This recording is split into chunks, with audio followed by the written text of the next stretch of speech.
Hello my dear student. आज हम चर्चा करेंगे ट्वेल्थ कॉमर्स के सेकंड अध्याय प्रबंध के सिद्धांत के बारे में। तो आइए देखते हैं प्रबंध के सिद्धांत का आशय एवं परिभाषाएं। अब हम देखते हैं आशय। प्रबंध के सिद्धांत के आशय क्या है। किसी क्षेत्र में व्यवस्थित ढंग से संपन्न करने के लिए कुछ नियम, ढंग व परंपराएं होती है। इनका पालन करते हुए कार्य संपन्न करने में काफ़ी सुविधाएं होती है।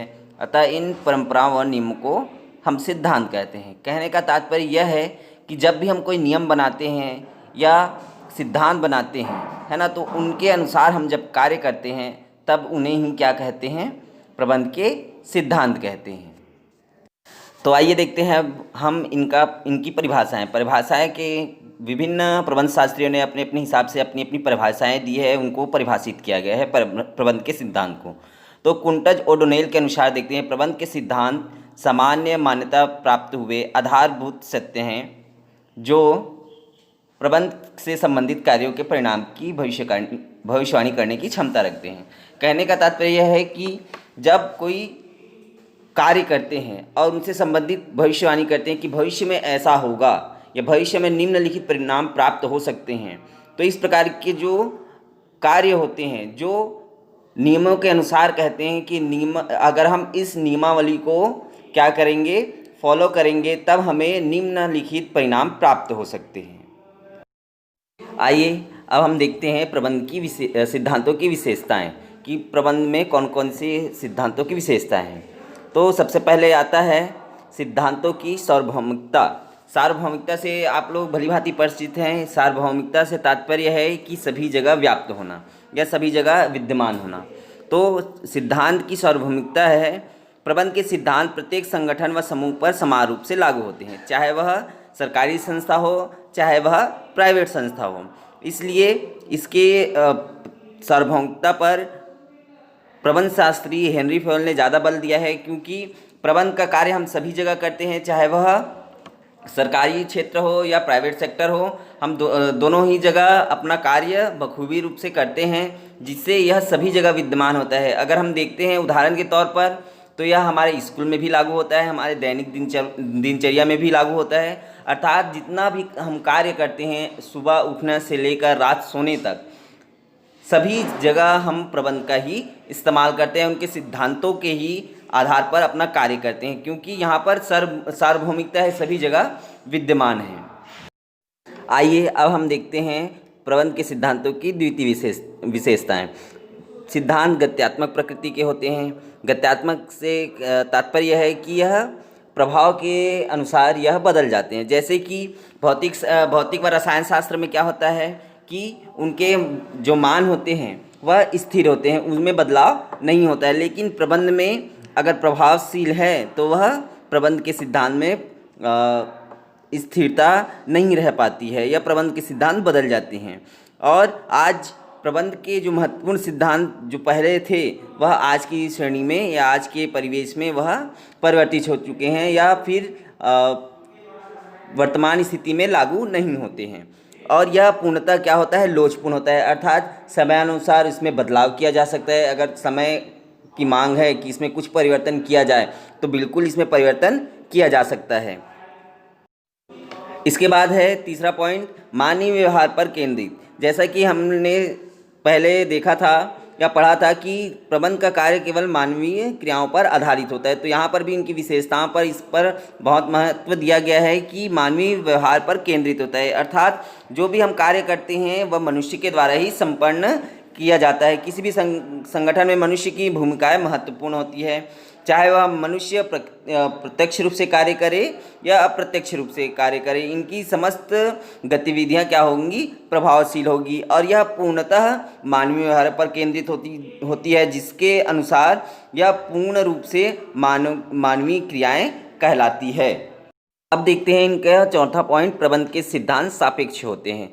प्रबंध के सिद्धांत सापेक्ष होते हैं, न कि निरपेक्ष होते हैं। अर्थात किसी संगठन की आवश्यकता अनुसार इन सिद्धांतों को लागू किया जाता है। कहने का तात्पर्य है कि कई व्यवसाय जो होते हैं या कई संगठन जो होते हैं वह बड़े प्रकार के होते हैं, कई संगठन होते हैं जो छोटे प्रकार के होते हैं। तो इनमें अपनी आवश्यकता अनुसार इनमें इन्हें लागू किया जाता है। इनको लागू करना आवश्यक भी नहीं होता, किंतु यह सापेक्ष होने के कारण इनको कहीं कहीं पर स्थान दिया गया है। प्रत्येक संगठन, समाज, संस्था की प्रकृति क्या होती है, भिन्न भिन्न होती है। अलग अलग प्रकार की ये सभी क्या करते हैं, क्रियाएं करते हैं, और भिन्नता के कारण इनके संगठन में अनुकूल एवं प्रतिकूल दोनों सिद्धांत अपनाया जा सकता है। इसलिए कहते हैं कि प्रबंध का सिद्धांत क्या होता है, सापेक्ष होता है। यह व्यवसाय या संगठन अपनी स्थिति अनुसार या अपनी प्रकृति अनुसार इसको अपना सकती है।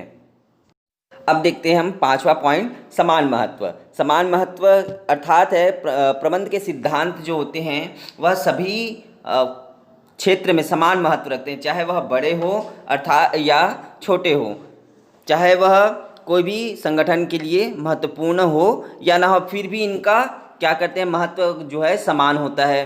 कहने का तात्पर्य, यदि कोई पहला नियम पहले संगठन के लिए महत्वपूर्ण है तो ज़रूरी नहीं कि पहला ही नियम दूसरे संगठन के लिए भी महत्वपूर्ण हो सकता है कि दूसरे संगठन के लिए चौथा नंबर का सिद्धांत सही हो। कहने का तात्पर्य यह है कि इनका महत्व समान होता है, चाहे वह पहले में हो चाहे दूसरे में हो, किंतु प्रत्येक संगठन में इन सिद्धांतों की भूमिका कुछ न कुछ अवश्य रहती है। इनकी महत्व या इनकी विशेषताएं इन संगठन में देखने को मिल सकती है। अब देखते हैं सबसे लास्ट पॉइंट, कारण व परिणाम से प्रभावित। प्रबंध के सिद्धांत सदैव कारण एवं परिणामों से प्रभावित रहे हैं। प्रबंध के सिद्धांत कारण व परिणाम के मध्य संबंध स्थापित करते हैं। ये सिद्धांत यह बताते हैं कि किसी विशेष निर्णय का संस्था की गतिविधियों पर क्या प्रभाव पड़ता है।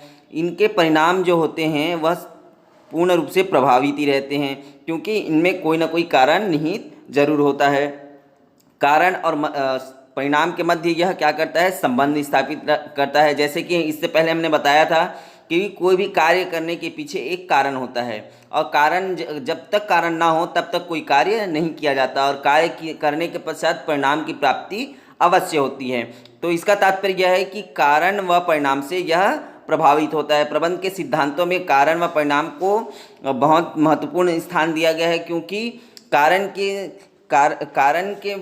ही कोई कार्य हो पाते हैं तथा वह कार्य के माध्यम से ही हमें परिणाम की प्राप्ति होती है। तो इसमें किसी विशेष निर्णय का संस्था की गतिविधियों पर भी प्रभाव पड़ता है कि हम लोग क्या कर रहे हैं, कैसे कर रहे हैं, कब कर रहे हैं, क्यों कर रहे हैं। इन सभी चीज़ों का प्रबंध के सिद्धांतों में विशेष महत्व बताया गया है और इनकी विशेषताओं में इनका वर्णन किया गया है, जिससे इनके कारण व परिणाम भी प्रभावित होते हैं। तो दोस्तों, हमने देखा है कि प्रबंध के सिद्धांत क्या होते हैं, प्रबंध के सिद्धांतों की व्याख्या क्या होती है और प्रबंध की विशेषताएं क्या होती है, जिसके अनुसार हम यह कह सकते हैं कि प्रबंध के सिद्धांत सभी जगह विद्यमान है। इसमें यह लोचशील होता है, जिसमें समयानुसार परिवर्तन किया जा सकता है। यह मानव व्यवहार पर केंद्रित होता है, यानी मानवीय क्रिया होती है।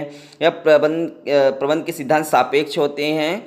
यह अलग अलग भिन्न भिन्न संस्थाओं में भिन्न भिन्न रूप से लागू होते हैं। इनका महत्व जो है समान होता है, तथा यह कारण व परिणाम को प्रभावित करता है। कोई भी कारण हो या कोई भी परिणाम प्राप्त हो, वह दोनों को जरूर ही प्रभावित करता है। तो दोस्तों, आज के वीडियो में बस इतना ही। धन्यवाद।